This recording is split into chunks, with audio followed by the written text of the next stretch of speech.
నమస్కారం. లక్ష్మి చెప్పే కథలకు స్వాగతం. వీణులతో వీక్షించటానికి సిద్ధం కండి.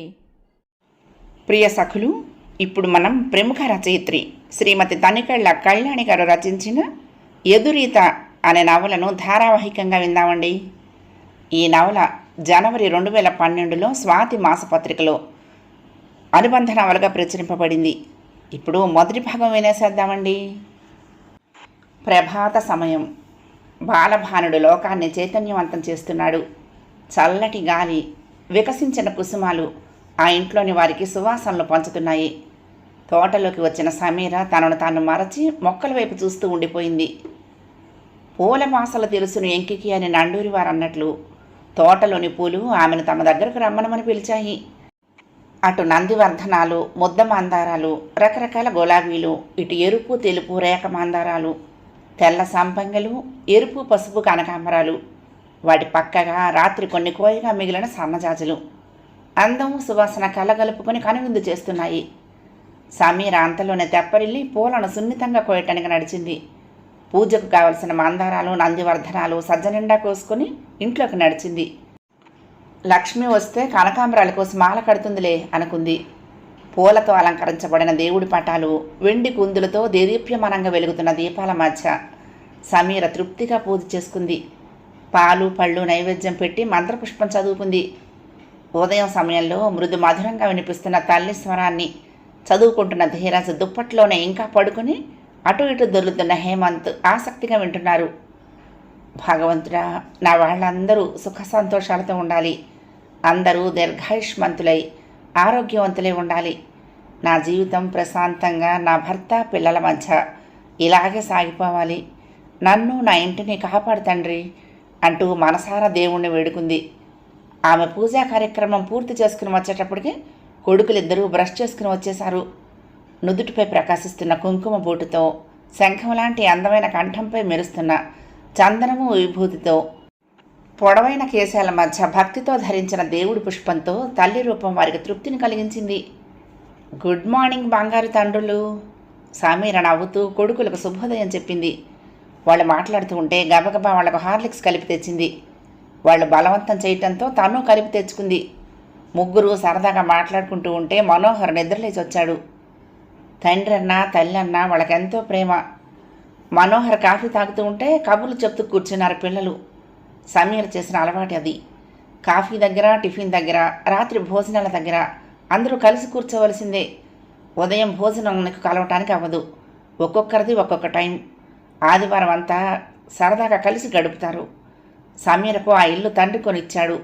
ఆమె అభిరుచులకు అనుగుణంగా ఆ ఇంటిని తీర్చిదిద్దుకుంది. ఇంటిని చూసి ఇల్లాలని చూడు అన్నమాట ఆమె విషయంలో అక్షర సత్యం. మనోహర్ కాఫీ అందిస్తున్న భార్యను ప్రేమగా చూసి దగ్గరకు లాక్కున్నాడు. ఒకంత చిరాగ్గా సమీర, స్నానమైనా చేయకుండా ఈ అల్లరి పనులేమిటి అంది. బాగుంది, నా భార్యను నేను దగ్గరికి తీసుకోవడానికి నియమాలా? నా ఇష్టం, నా భార్య అంటూ వదులుగా జారుముడి వేసుకున్న జుట్టును పక్కకు తోసి మెడ మీద ముద్దు పెట్టుకున్నాడు. మెడలో పుస్తెల తాడు, 2 పేటల నల్లపూసల గొలుసు మెరుస్తున్నాయి. తెల్లటి మల్లెపువ్వు శరీర ఛాయ, పెద్దదైన విశాలమైన నేత్రద్వయం, అవి సిగ్గుతో వాలిపోయాయి. అతడు ఆమె తలను వంచి బొగ్గల మీద ముద్దు పెట్టాడు. చాలు చాలు, కాఫీ చల్లారిపోతోంది, తీసుకోండి, నాకు పనుంది అంటూ అతడి చేతులు తొలగించబోయింది. ఆమె ప్రయత్నం ఫలించలేదు. అతడు అందంగా నవ్వాడు. ఈ చేతుల్లోని అనురాగం, అనుబంధం నీది, వాటిని నువ్వు దూరం చేయలేవు అన్నాడు. ఆమె అతడి చేతులను పైకెత్తి మృదువుగా పెదవులు కానించుకుంది. ఈ చేతులను నా జీవితానికి శ్రీరామ రక్షగా భావించి నా జీవితం అర్పించాను. సరే, మీరు ఆఫీస్కి, మీ ఆవిడ బ్యాంకుకి వెళ్ళాలి కదా, అందుకు నేను వదలండి. ఇక లాభం లేదని బ్రతిమాలింది. అతడు ఆమె పాపిట్లో ముద్దు పెట్టి వదిలాడు. ఆమె పనుల్లో నిమగ్నమైంది. సమీరకు పనులు స్వయంగా చేసుకోవటం అలవాటు. తండ్రి వంట మనిషిని పెట్టుకోమని ఎంత చెప్పినా వినదు. పనిపిల్ల ఉదయం వచ్చి రాత్రి వరకు ఉంటుంది. అవసరం పడినప్పుడు రాత్రి కూడా ఉంటుంది. దానికి సమీర అంటే ప్రాణం. సమీర పెదవి వైపు చెప్పనవసరం లేకుండానే అన్ని పనులు చేస్తుంది. సమీర బ్యాంకుకు వెళ్ళటానికి తయారయ్యేటప్పటికి పూలమాలను రెడీగా ఉంచుతుంది. రాత్రి ఆమె స్నానం చేయడానికి వెళ్ళటానికి ముందే బొద్దుగా ముద్దుగా కట్టిన సన్నజాజుల మాల కట్టి ఉంచుతుంది. సమీరకు పువ్వులంటే ప్రాణం. తలలో పువ్వులు తురుముకునే అలవాటు ఆమె చిన్నప్పటిది. అది అలాగే కొనసాగుతూనే ఉంది. ఆడవాళ్లకు అందం బొట్టు కాటుక పూల వల్లనే వస్తుంది. ఏ నగలైనా వీటి ముందు తల వంచాల్సిందే అనుకుంటుంది. 9 గంటలకల్లా వంట పని, టిఫిన్ పని పనిపిల్ల లక్ష్మి సాయంతో పూర్తి చేసింది. అందరూ డైనింగ్ టేబుల్ దగ్గరకు రావాలని చెప్పు, లక్ష్మితో చెప్పింది. పిల్లలిద్దరూ ఉల్లి పెసరట్లు చూసి ఆనందపడ్డారు. ఉప్మా కాంబినేషన్ కూడా మరికనేం. భార్యాభర్తలిద్దరూ ఉదయం వేడిగా భోజనాలు చేస్తారు, టిఫిన్ పట్టుకుని పోతారు. లక్ష్మికి కూడా బాక్సులో టిఫిన్ పెట్టేసింది.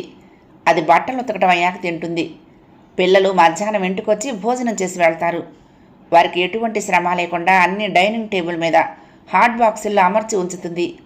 వాళ్ళు తిన్నాక మిగిలినవి లక్ష్మికి ఇచ్చేసి వెళ్ళిపోతారు. లక్ష్మి కంచము, గ్లాసు, టిఫిన్ ప్లేటు అన్నీ సమీర పద్ధతి ప్రకారం ఉంచుతుంది. లక్ష్మిని ఇంటి మనిషిలాగా చూస్తుంది, ఎంతో ప్రేమను పంచుతుంది. కానీ ఎవరి హద్దుల్లో వాళ్ళు ఉండాలంటుంది. లక్ష్మి కూడా అలాగే మసులుతుంది. చామదుంపల వేపుడు చాలా బాగుందో, ఈ పప్పులు సైతం అదిరిపోయింది, తృప్తిగా తింటూ అన్నాడు మనోహర్. సమీర నవ్వింది. ఉదయం పూట ఈ వేపుడు చేయటం హైరాణ కదా అమ్మా, వలవటానికైనా పిలవలేకపోయావా నన్ను? ధీరజ్ అభిమానంగా అడిగాడు. పర్వాలేదులేరా, మీకు టెస్ట్ ఉందని నాకు తెలుసుగా అందామె. ఆమె మాటల్లో కొడుకుపై ప్రేమ కనపడుతోంది. హేమంత్ తండ్రిని ఓరగా చూస్తూ, నాన్నగారికి వంటే చాలా ఇష్టం, మరి ఆయనకు ఏ టెస్ట్ లేదు కదమ్మా అన్నాడు. ఏరా నా జోలికి వస్తున్నావు, నేను మాత్రం బిజీగా లేనా? మనోహర్ అడిగాడు. అవునవును, బోలెడు బిజీగా ఉన్నారు డాడీ. లేవటం లేటు, మళ్ళీ కాఫీ తాగి పక్క మీద దొర్లుతూ పేపర్ పట్టడం, తర్వాత టీవీ చూడటం, ఆనక హడావుడిగా స్నానం పూర్తి చేసి ఇక్కడికి రావటం. హేమంత్ తగ్గకుండా అన్నాడు. అమ్మా, రేపటి నుండి మనమే నాన్నగారికి ఆయన పనుల్లో సాయం చేద్దాం, సరేనా? ఎంత దాచుకుందామన్నా అతడి కళ్ళల్లో కొంటితనం కనిపిస్తోంది. మనోహర్ ఉడుక్కున్నాడు. సమీర మాట మార్చి వాళ్ళని అందులో నుండి బయటకు తెచ్చింది. లేకపోతే హేమంత్ వదలడు. ఈరోజు మా బ్యాంకుకి కొత్త ఆవిడ వస్తున్నారు ట్రాన్స్ఫర్ మీద, సమీర్ చెప్పింది. ఎక్కడి నుంచి వస్తున్నారు? మనోహర్ ప్రశ్న. అతను యథాలాపంగా అడిగాడు. ఆమె ఉద్యోగ విషయాల పట్ల తను స్పందిస్తున్నట్లు అనుకుంటుందని ఆలోచన. వైజాగ్ నుండి వస్తున్నారని మాత్రం తెలిసింది. సమీర తెమరటం పూర్తి చేసి చెప్పింది. నాకు టైం ఉందిలే, పద దింపుతాను అంటూ స్కూటర్ తీశాడు. సమీర పలచగా నవ్వింది. మీ దయ నా ప్రాప్తం అంది. అతడికి ఆ నవ్వుకు అర్థం తెలుసును. పనులుంటే ఆమెను వెళ్ళిపోమంటాడు. ఆమెకు వేరే స్కూటీ ఉంది, దాని మీద వెళుతూ ఉంటుంది. మాధవి, లత కూడా అప్పుడే బ్యాంకులోకి అడుగు పెడుతున్నారు. మనోహర్ను చూసి విష్ చేశారు. అతడు వాళ్లతో 5 నిమిషాలు మాట్లాడి వెళ్ళిపోయాడు. కెంపు రంగు చీరపై గోల్డ్ కలర్ చిన్న చిన్న బాల్స్ చీర అంచుకి పైటంచుకి ఉన్నాయి. కెంపు రంగు జాకెట్లో సమీర దంతపు బొమ్మలా ఉంది. ఆమె ఒంటి రంగుకు ఆ చీర ఎంతో బాగుంది. కాదు, ఆమె కట్టుకోవటం వలన ఆ చీరకే అందం వచ్చింది.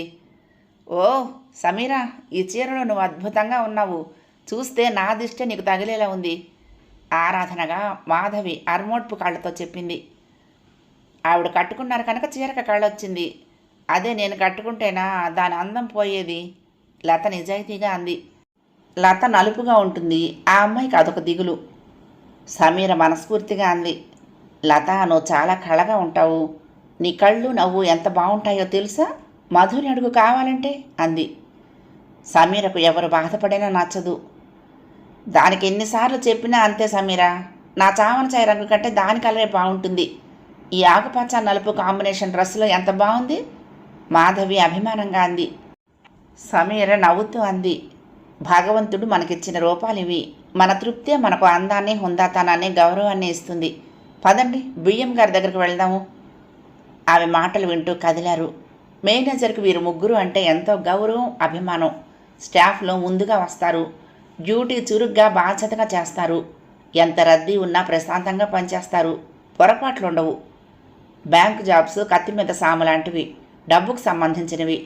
పొరపాటు, తొందరపాటు, ఏమరపాటు పనికిరాదు. ఏ ఉద్యోగ రంగంలోనూ ఇవి ఉండకూడదు, కానీ ఈ రంగంలో అసలు పనికిరాదు. సాయంత్రం బయటకు వస్తూ ఉంటే మాధవి అంది, కొత్త పిక్చర్స్ బోలెడొచ్చేసాయి, వెళ్దామా అని. 4 రోజులు ఇంట్లో గడపటానికి ఇష్టపడవు కదా, ఆవిడ కంపెనీ ఎలాగో ఈ విషయంలో మనకు దుర్లభంగా అంటూ లత నవ్వింది. సమీర వాళ్లతో పిక్చర్స్కి వెళ్లాలనే ఉంటుంది, కానీ మనోహర్ ఎప్పుడు బయలుదేరతాడో చెప్పలేము, ఆమెను వదలడు. మాధవి రెట్టించింది. ఏమి జవాబు చెప్పవేం సమీరా, పిక్చర్స్ చాలా ఉన్నాయి, ఇంకా చూడకుండా ఉండటం నా వల్ల కాదు అంది. సమీర మెడ వెనక గోక్కుంటూ చూసింది.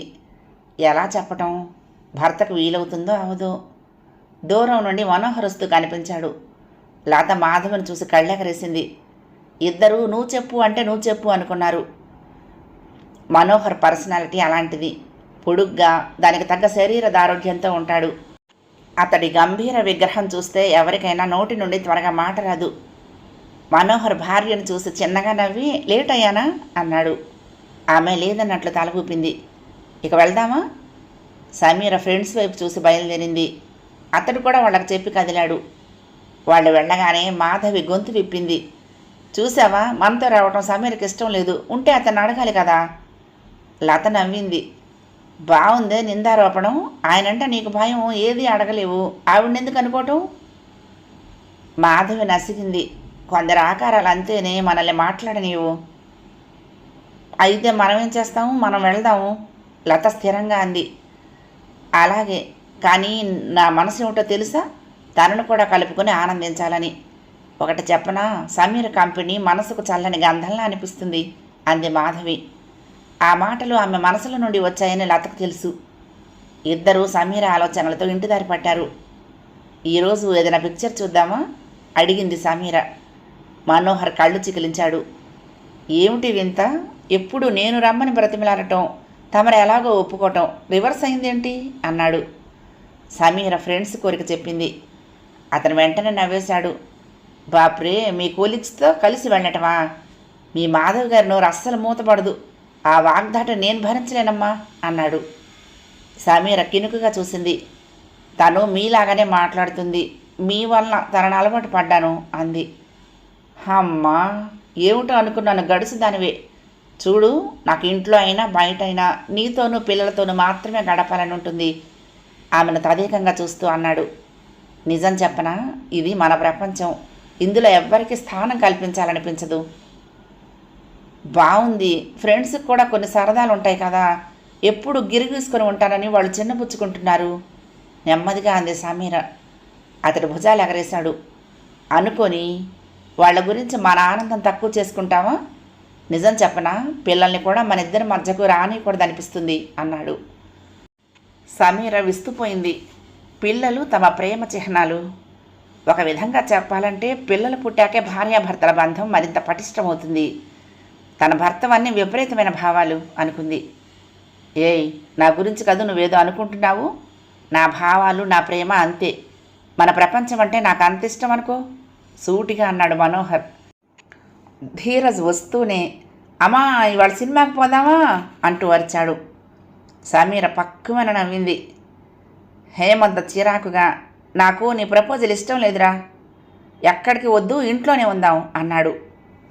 సమీర కొడుకు వైపు చూసింది. చిన్న తలనొప్పిగా ఉందా అడిగింది హేమంత్ని. ధీరజ్ తల్లి వైపు చూసి, కంగారు పడకమ్మా, వాడిది మరీ సున్నితం, ఏది తట్టుకోలేడు. ఒరేయ్, ప్రతి విషయము బుర్రకు పట్టించుకోకూడదురా, కొన్ని విని వదిలేయాలి, పదండి బయటికి వెళ్దాం అన్నాడు. విషయం ఏమిటని తల్లి అడగ్గా అప్పుడు చెప్పాడు హేమంత్.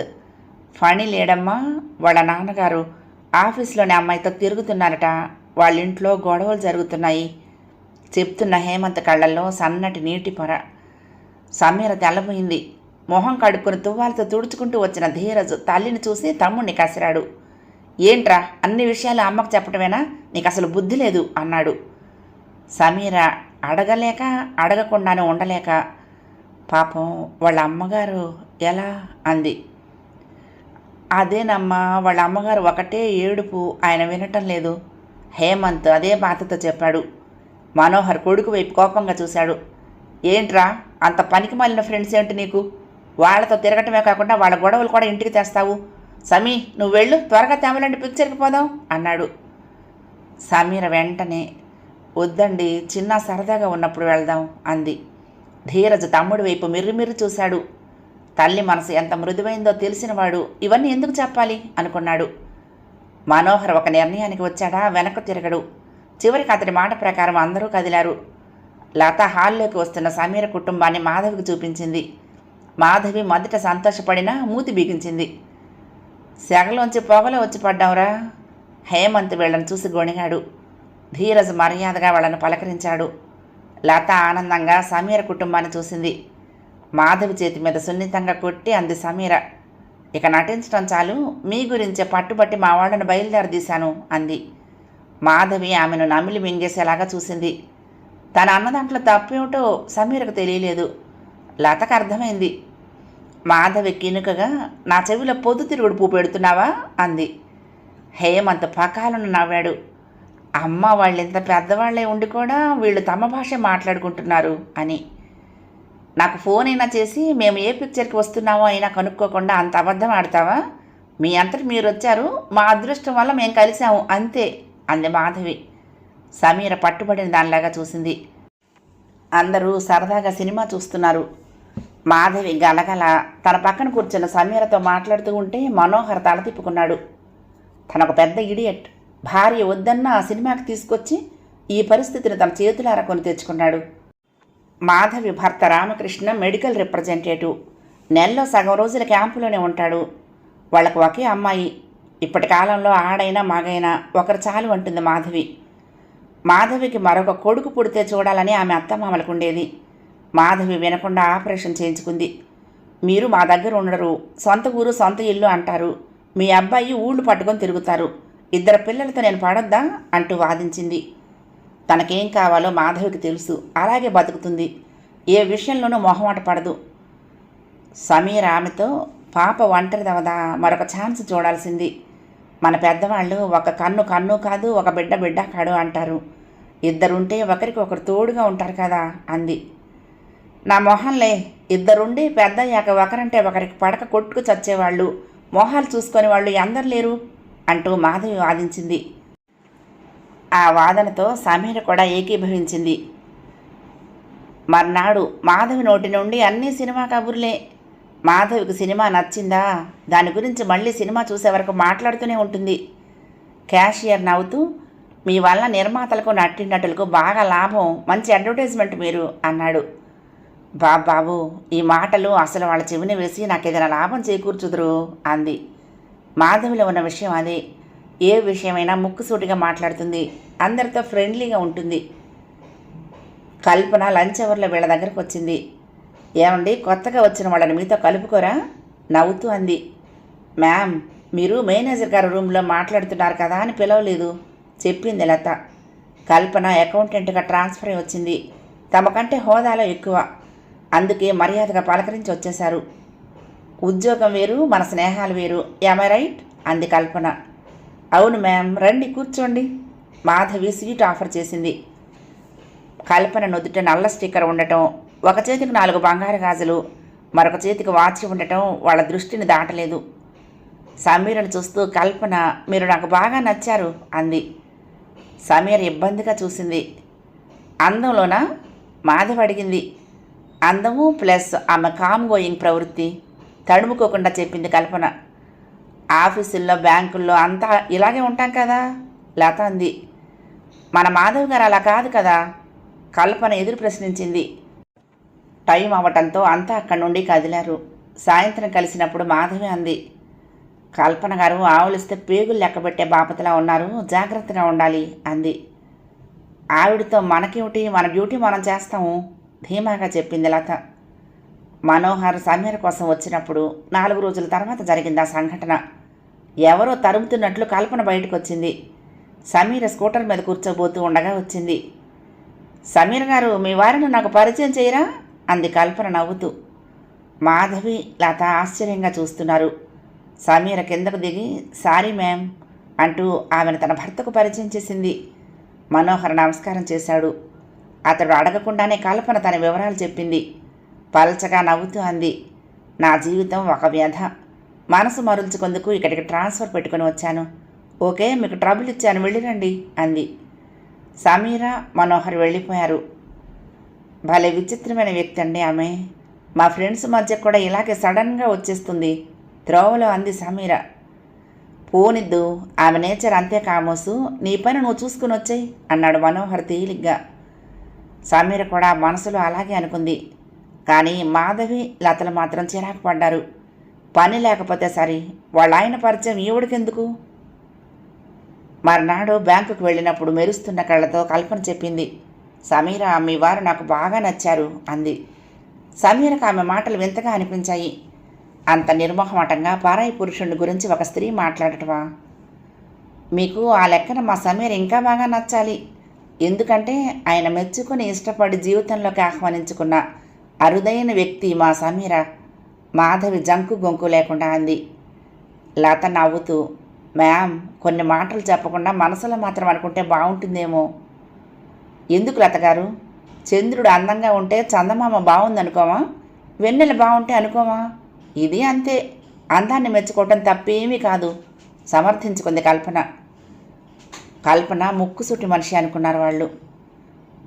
ఓసారి మాధవి అడిగింది, మా గురించి మీరు తరచి అడుగుతున్నారు, మీ గురించి చెప్పండి మ్యామ్ అని. నా విషయాలు నేనే మర్చిపోవాలనుకుంటున్నాను.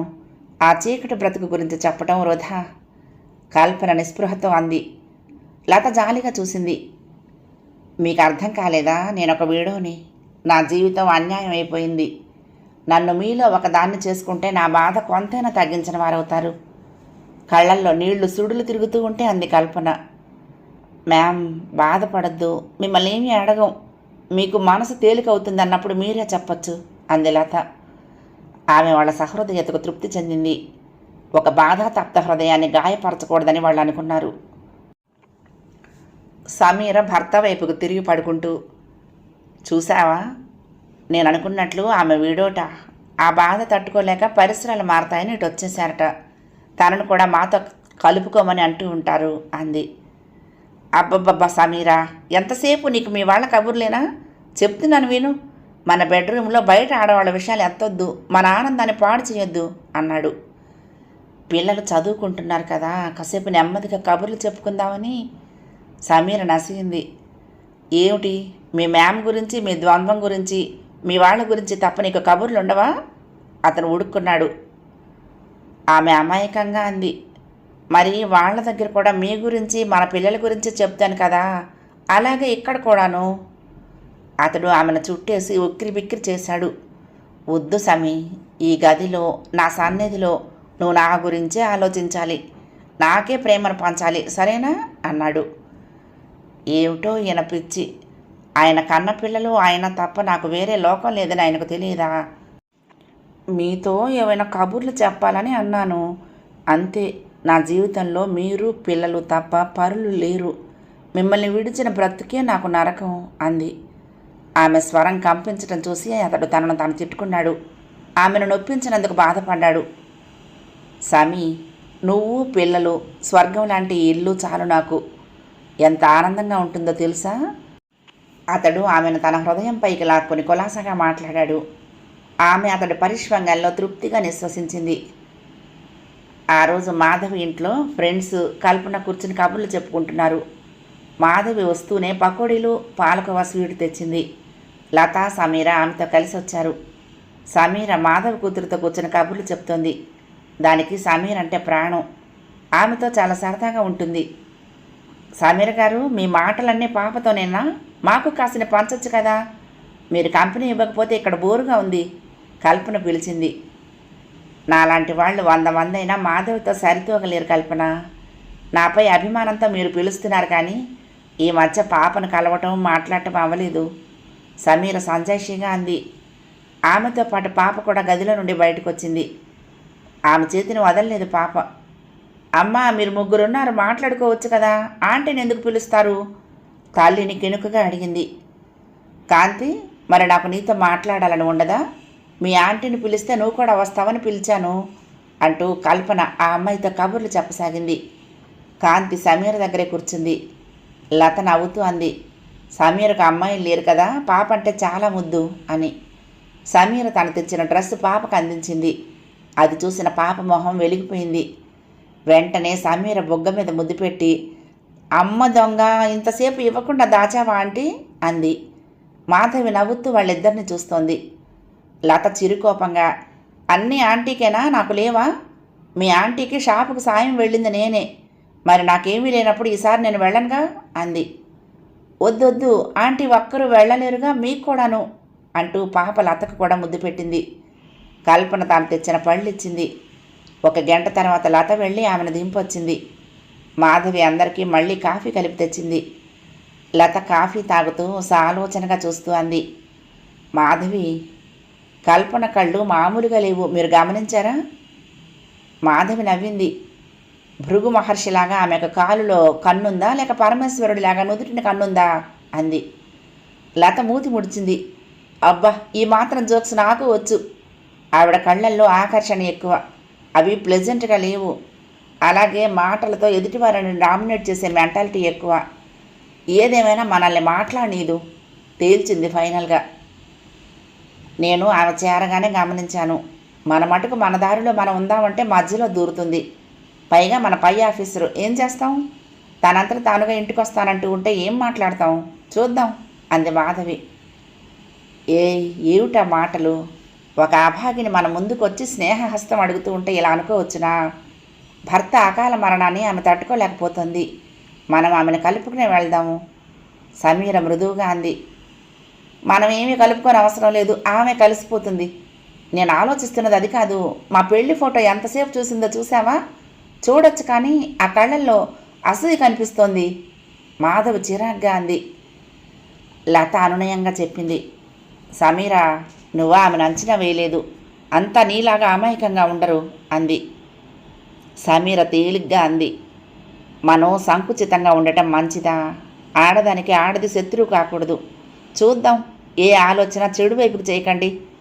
పాపను నాతో తీసుకువెళ్ళనా? పాప తల నిమురుతూ అడిగింది. ఏం తల్లి, నీకు ఇంట్లో పని తక్కువగా ఉందా? ఈ పేచీలు మారిదెందుకు అంది మాధవి. ఆంటీ, నేనేం కాదు, అమ్మే పేచీల మారి అడిగినవి ఇస్తానన్నదు, వద్దన్నవి ఇస్తుంది. అలాగైతే ఎలా? పాప నిలదీసింది. అవునమ్మా, అమ్మే పేచీల అమ్మాయి, నువ్వు బంగారానివి. సమీర నవ్వింది. మళ్ళీ అందరూ మామూలు కబుర్లలో పడ్డారు. సమీర వెళ్ళటానికి లేచింది. మాధవి లతను ఉండిపోమ్మంది. లతకి అప్పుడప్పుడు మాధవి దగ్గర ఉండటం అలవాటే. మాధవి లత వాళ్ళ అమ్మగారికి ఫోన్ చేసి లత ఈరోజు తన దగ్గరే ఉంటుందని చెప్పింది. నీ దగ్గరుంటే బెంగ ఎందుకమ్మా? నువ్వు సమీర దాన్ని మీ చెల్లెల్లాగా చూస్తారని నాకు బాగా తెలుసు. అది నిశ్చింతగా జాబ్ చేస్తుందంటే కారణం మీరే, ఆవిడ మనస్ఫూర్తిగా అంది. లత డ్రెస్సులు కొన్ని మాధవి ఇంట్లో ఉంటాయి. మాధవికి బోరు కొట్టినప్పుడు, పిక్చర్కి వెళ్ళినప్పుడు లతకు అక్కడ ఉండక తప్పదు. ఆ మాటకొస్తే మాధవి లత చాలా సన్నిహితంగా ఉంటారు. బ్యాంకులో కూడా లతకు పెద్ద దిక్కుగా మాధవి ఉంటుంది. తండ్రి హార్ట్ అటాక్తో పోవటం, ప్రైవేటు కంపెనీ అవ్వటం వలన తోచిన సాయం చేసి వాళ్ళు చేతులు దులుపుకున్నారు. పై చదువులు చదవాలన్న కోరిక నాపి లత బ్యాంకు కోచింగ్లో చేరింది. డిగ్రీతో చదువు మానటం ఆ పిల్లకి ఎంతో బాధ అనిపించింది. కానీ ఇటు తల్లి, చెల్లి, తమ్ముడు తనపై ఆధారపడ్డారు. లత తెలివైనదవటం వలన బ్యాంకు టెస్ట్లో సెలెక్ట్ అయ్యింది. అమ్మయ్య అనుకుని ఊపిరి తీసుకుంది. తల్లికి ఆ పిల్లంటే ప్రాణం. తమ కుటుంబం వీధిన పడకుండా నిలబెట్టిందని కృతజ్ఞత. సమీర్ ఇంటికొచ్చేసరికి మనోహర్ ఉదయం చదివిన పేపర్ మళ్ళీ చదువుతున్నాడు. తను రావటం లేట్ అయిందనుకుంటా. అతన్ని పలకరించబోయింది. అతడి మొహం మరింతగా పేపర్లో దూర్చాడు. తల్లికి వేడిగా సమోసాలు అందించాడు హేమంత్.